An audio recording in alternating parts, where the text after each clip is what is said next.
pa sa akin yung pinakabawal, oh. Ikot natin. Bandang baboy ka na lang. Yun talagang lakas ng ano yan sa akin. Kinakain ko talagang hindi ako makahinga. Hmm? Malakas yung allergy ko po dito. Aset? Ay, thank you po, tita.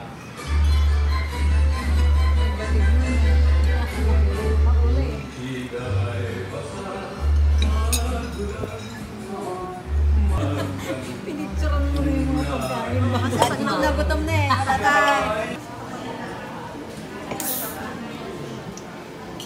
Kay mami na lang wala sa parents. Ay, kaya naman. Wow. Okay, oh. Na